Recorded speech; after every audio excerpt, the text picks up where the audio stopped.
Bismillahirrahmanirrahim. Assalamualaikum warahmatullahi wabarakatuh. Alhamdulillah wassalatu wassalamu ala Rasulillah wa ala alihi wa ashabihi wa man wala amma ba'du. Zumala'il khair, para pemirsa sahabat Al-Khairi TV dimanapun Anda berada, alhamdulillah, marilah kita ucapkan, kita haturkan kepada Allah Azza wa Jalla yang sampai detik ini Allah karuniakan kita nikmat kesehatan, kemudian nikmat kesempatan, dan juga tentunya nikmat yang paling agung adalah nikmat iman, sehingga kita dapat beraktivitas dengan baik, kita dapat beribadah dengan tenang, dan juga terus menebar manfaat untuk sekitar kita. Para pemirsa sahabat Al-Khairi TV dimanapun Anda berada, pada kesempatan yang berbahagia ini kita akan membahas berkaitan dengan tafsir yang kita mulai pada surat yang pertama di dalam mushaf Al-Quran, yaitu suratul Fatihah. Akan tetapi karena pembahasannya yang cukup panjang, maka ini nanti akan kita bagi menjadi dua sesi atau dua pertemuan.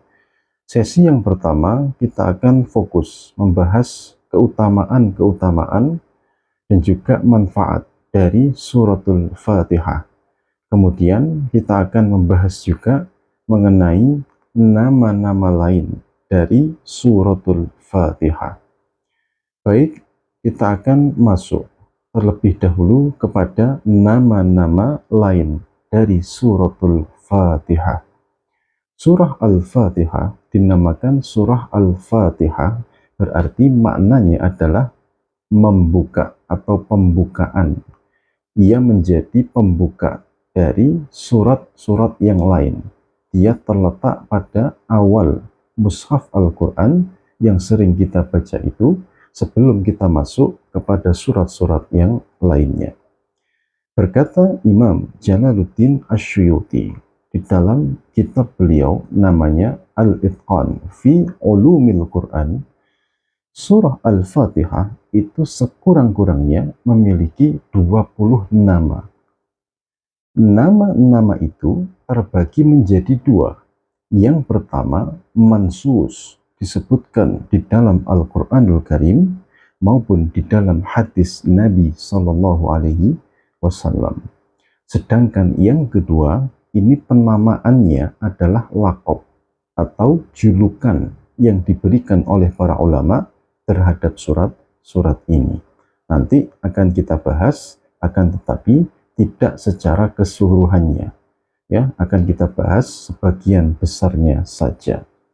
Yang pertama, kata Imam Jalaluddin Asyuyuti, suratul Fatihah itu dinamakan sebagai Fatihatul Kitab, yaitu pembukaan dari kitab Al-Quran.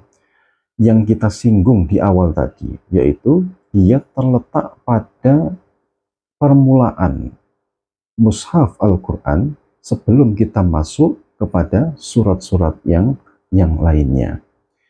Dalil mengenai penamaan Fatihatul Kitab itu disebutkan di dalam riwayat Imam Bukhari an Ubadah bin Samit. Nabi Sallallahu Alaihi Wasallam bersabda, la salata liman lam yaqra bi Fatihatil Kitab. Tidaklah sah salat seseorang kalau tidak ada atau tidak membaca Fatihatil Kitab, yaitu Al-Fatihah. Maka dari hadis inilah kemudian disimpulkan nama lain dari suratul Fatihah adalah Fatihatul Kitab. Yang kedua, kata Imam Jalaluddin Asyuyuti, yaitu ia disebut sebagai As-Sab'ul Mathani. Disebut Al-Mathani itu maknanya adalah yang berulang-ulang. Sebagian ulama yang lain mengatakan Al-Mathani itu merujuk kepada As-Sana, yaitu pujian. Tetapi kita ambil pendapat yang rajih, yang pertama tadi, As-sab'ul masani itu maknanya adalah 7 ayat yang diulang-ulang. Mengapa? Sebab tadi kita sholat tidaklah sah kecuali membaca Al-Fatihah. Sekurang-kurangnya kita dalam satu hari sholat wajib fardu itu 5 kali. Ya. Maka setidaknya 17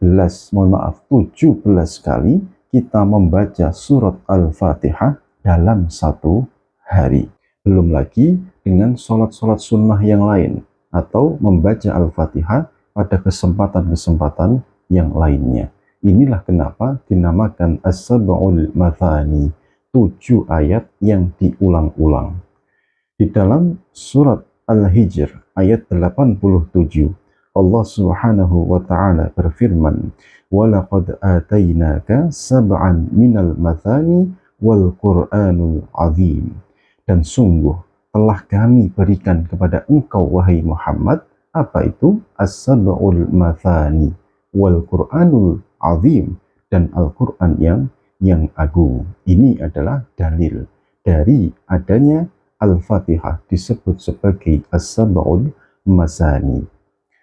Yang ketiga, nama lain dari suratul Fatihah adalah Ummul Kitab, yaitu induknya Alkitab, Al-Quranul Karim. Mengapa? Sebab di dalam surat Al-Fatihah ini memuat ajaran-ajaran di dalam surat-surat yang lainnya. Surat Al-Fatihah ini merangkum segala aktivitas dakwah Nabi Shallallahu Alaihi Wasallam, yaitu mendakwahkan tauhid, dan ini juga merupakan ajaran para nabi-nabi terdahulu, mentauhidkan Allah Subhanahu wa Ta'ala. Maka di dalam riwayat Imam At-Tirmidzi an Abi Hurairah radhiyallahu anhu, Nabi Shallallahu Alaihi Wasallam bersabda, "Alhamdulillahi ummul Quran wa ummul kitab wa sab'ul mathani."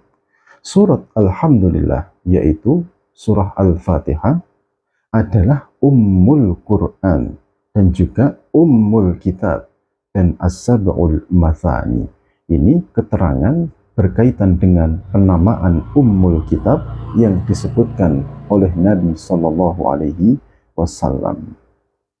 Yang keempat yaitu suratul azim, yaitu surat yang memiliki keagungan. Seperti saat kita menyebut Asmaul Husna, ia disebut dengan nama lain Al-Asma' Al-A'zam, nama-nama Allah yang agung, nama-nama Allah yang mulia. Mengapa? Sebab terdapat keagungan di dalam nama-nama itu, maka disebut suratul Fatihah sebagai suratul A'zam, sebab dia juga memiliki keagungan. Maka disebutkan oleh Imam Ibnu Katsir rahimahullahu ta'ala saat menafsirkan ayat Al-Quran yang kita baca tadi, surah Al-Hijr ayat 87, "Walaqad atainaka sab'an minal masani wal Qur'anul azim." Maka beliau mengatakan, "Fahadha nassun fi annal Fatihah as-sab'ul masani wal Qur'anul azim." Bahwasanya surah Al-Fatihah ini dinas, atau ini adalah nas, teks yang menunjukkan bahwasanya ia adalah 7 ayat yang diulang-ulang dan juga memiliki keagungan. Yang kelima, suratul Fatihah disebut dengan suratus shalah atau as-shalah. Dinamakan suratus shalah sebab ia selalu kita baca saat sholat kita. Setidaknya tadi 17 kali kita menyebut atau membaca surah Al-Fatihah. Maka di dalam hadis qudsi, Nabi Shallallahu Alaihi Wasallam menjelaskan firman Allah, yaitu riwayat Imam Muslim. Allah Subhanahu wa Ta'ala berfirman, "Qasamtus salata baini wa baina abdi nisfain." Yaitu aku telah membagi, kata Allah, salat atau doa itu, karena makna sholah itu juga adalah ad-doa, doa ya. Maka Allah mengatakan, aku membagi sholat antara aku dan hambaku menjadi dua bagian ya. Saat hamba membaca Alhamdulillahi Rabbil Alamin, Allah berfirman, hamidani abdi, hambaku telah memuji kepadaku.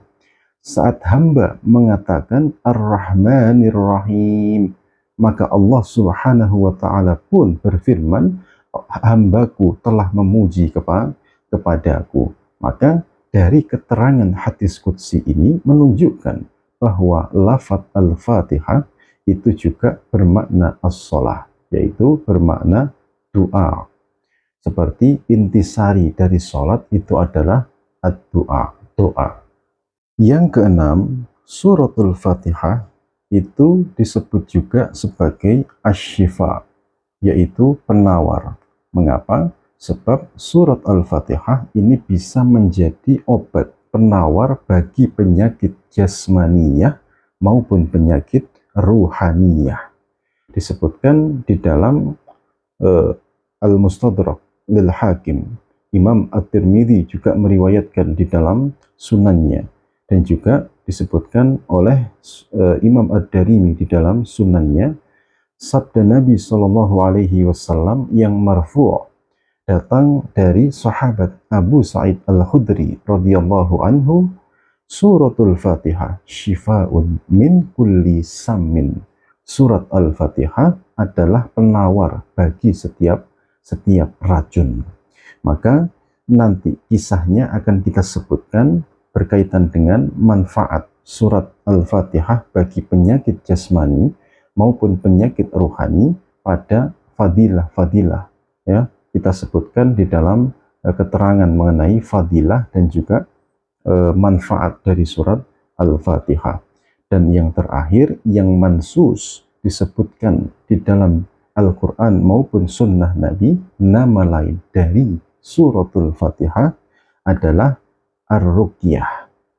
Mengapa? Sebab suratul Fatihah ini bisa menjadi, kalau bahasa orang-orang kita adalah jampi-jampi. Namun di sini jampi-jampi yang dibenarkan, yang masyru', disyariatkan di dalam Islam, yaitu sebagai jampi atau ruqyah. Kalau ada saudara kita atau ada teman kita ya yang sedang mengalami gangguan misalnya, maka kita pun membacakan surah Al-Fatihah, ini dibenarkan sebab ia juga menjadi ruqyah, menjadi jampi atau penawar bagi penyakit ruhaniyah. Pun demikian keterangannya nanti akan kita sebutkan kisahnya di dalam pembahasan tentang fadilah dan juga manfaat dari surat Al-Fatihah. Zumala'il khair, para pemirsa sahabat Al-Khairi TV dimanapun Anda berada, sekarang kita akan membahas tentang fadilah, keutamaan, dan juga manfaat dari suratul Fatihah. Yang pertama, surah Al-Fatihah itu memiliki derajat yang agung, memiliki kedudukan yang tinggi di sisi Allah Subhanahu wa Ta'ala. Maka siapapun yang membaca surah Al-Fatihah ini, maka Allah akan limpahkan pahala yang besar kepadanya. Allah akan tinggikan derajat pahala ia di sisinya. Seperti di dalam keterangan riwayat Imam Bukhari, hadisnya sahih, ada seorang sahabat Nabi Shallallahu Alaihi Wasallam yang bernama Abu Sa'id Rafi' bin Al-Mu'alla. Ketika Nabi hendak keluar dari masjid setelah beliau sholat, sahabat ini itu menahan Nabi untuk tidak keluar terlebih dahulu, kemudian menagih kepada Nabi. Apa dikatakan oleh sahabat ini? Ya Rasulullah, innaka qulta ala u'allimuka a'zamu suratin fil Qur'anil Karim. Wahai Rasulullah, engkau telah berkata kepadaku, kata sahabat ini, Apa? Maukah engkau aku ajarkan, ya, a'dhamu suratin, surat yang paling agung di dalam Al-Quran, Al-Quranul Karim. Maka Nabi menjawab, Alhamdulillahi Rabbil Alamin, hiya as-sab'ul mathani wal Qur'anil azim alladhi utituhu. Yaitu Alhamdulillahi Rabbil Alamin atau surat Al-Fatihah adalah as-sab'ul masani, 7 ayat yang diulang-ulang, dan juga ia adalah Al-Qur'anul Azim, bacaan yang memiliki keagungan yang diberikan kepada Nabi Shallallahu Alaihi Wasallam, dan juga diperintahkan untuk kita supaya membaca yang sama. Ini menunjukkan adanya keagungan dari surat Al-Fatihah ini. Seperti kita sebutkan tadi, Al-Asma'ul Husna, nama-nama Allah yang mulia, itu nama lainnya adalah Al-Asma' Al-A'zam, nama-nama yang agung. Sebab nama-nama itu memiliki keagungan, yaitu disebabkan ia nama Allah Subhanahu wa Ta'ala. Contoh lain misalnya, ya, di dalam surat At-Taubah ayat yang ke-20, Allah Ta'ala berfirman, alladzina amanu wa hajaru wa jahadu fi sabilillah bi amwalihim wa anfusihim a'zamu darajatan indallahi wa ulaika humul muflihun. Orang-orang yang beriman kemudian berhijrah serta berjihad di jalan Allah dengan harta dan jiwa mereka adalah lebih tinggi derajatnya di sisi Allah Subhanahu wa Ta'ala. Boleh jadi ada orang yang berhijrah kemudian berjihad tetapi tanpa menjadikan harta bendanya ini sebagai pemberian, ya. Tetapi orang-orang yang berjihad semacam ini tetap mendapat kemuliaan di sisi Allah. Sedangkan mereka yang kaya, mereka yang memiliki harta benda yang lebih, kemudian ikut berjihad, berhijrah bersama Nabi Shallallahu Alaihi Wasallam dengan harta benda mereka, mereka dikatakan oleh Al-Quran sebagai a'dhamu darajatan indallah, yaitu memperoleh derajat yang tinggi, yang a'zam, yang paling tinggi di sisi Allah Subhanahu wa Ta'ala. Maka membaca surah Al-Fatihah pun demikian, ada nilai derajat pahala yang tinggi di sisi Allah Subhanahu wa Ta'ala. Silahkan bagi kita yang ingin memperbanyak membaca surah Al-Fatihah pada kesempatan-kesempatan yang lain di luar sholat, ini dibenarkan karena keutamaan yang luar biasa, pahala yang begitu besar.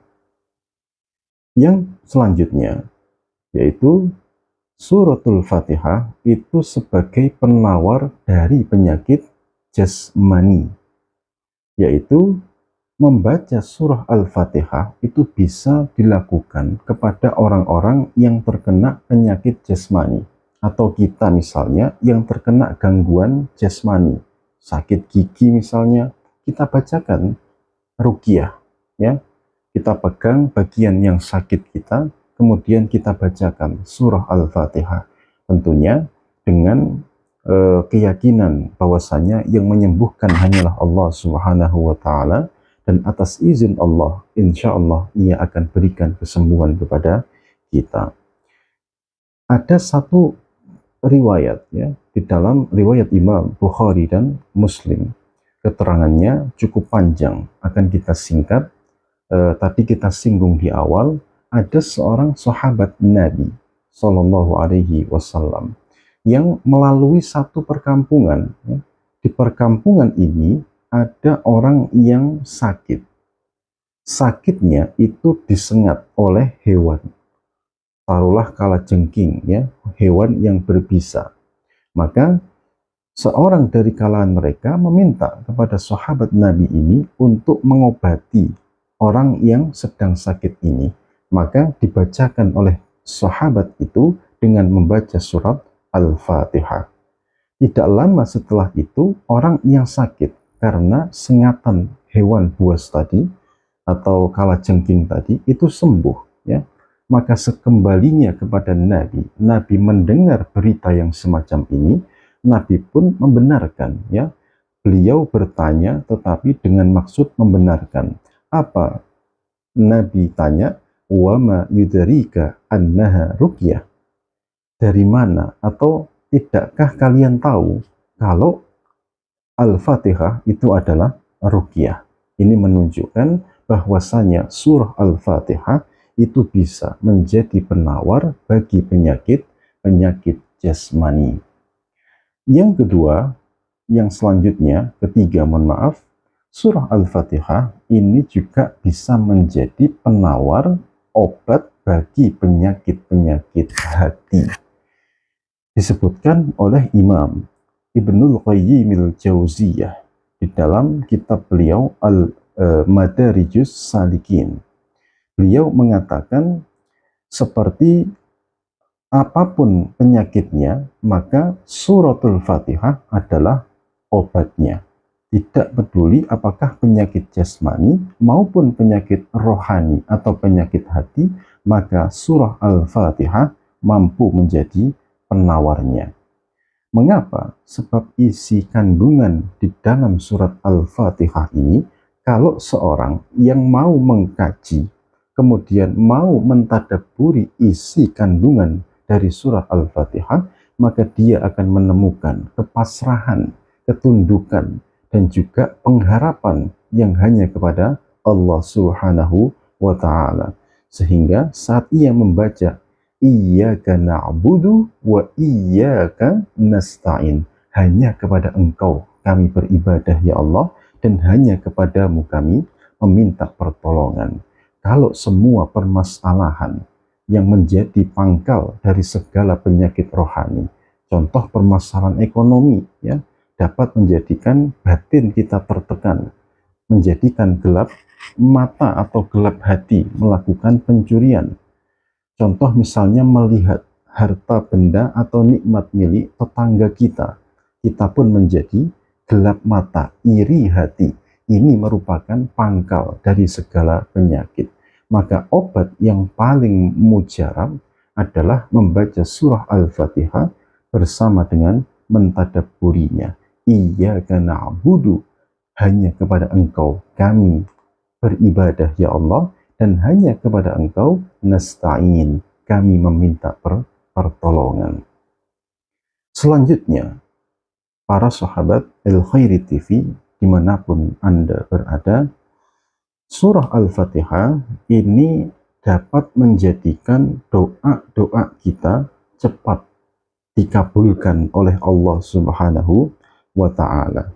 Mengapa? Sebab di dalam surat ini berisi as-sana, yaitu pujian-pujian kepada Allah Subhanahu wa Ta'ala. Di dalam riwayat Imam At-Tirmidzi, Nabi Shallallahu Alaihi Wasallam bersabda, "Idza shalla ahadukum falyabda bitahmidillahi wa tsana'i alaihi." Apabila salah seorang dari kalian sholat, ya, sholat itu maknanya adalah ad-doa.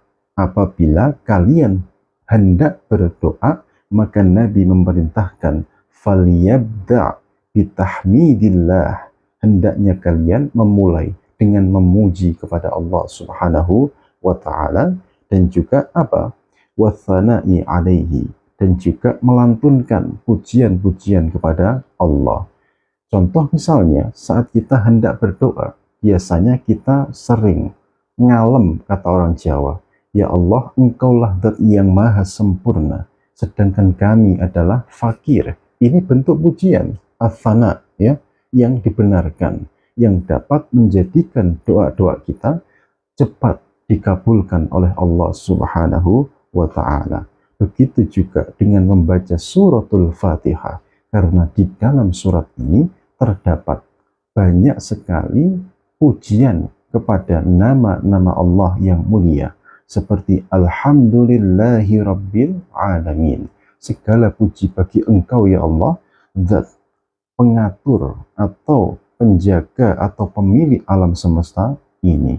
Ar-Rahmanir Rahim, engkaulah zat yang maha pemurah lagi maha penyayang. Ini diantara pujian kepada Allah Subhanahu wa Ta'ala yang dapat menjadikan doa-doa kita cepat dikabulkan oleh Allah. Maka tidak ada salahnya kalau kita sebelum memohon berdoa kepada Allah, mulailah dengan membaca Al-Fatihah. Demikian, ini adalah sedikit yang dapat kami sampaikan berkaitan dengan keutamaan manfaat surah Al-Fatihah dan juga nama-nama surah Al-Fatihah. Billahi taufiq wal hidayah. Wassalamualaikum warahmatullahi wabarakatuh.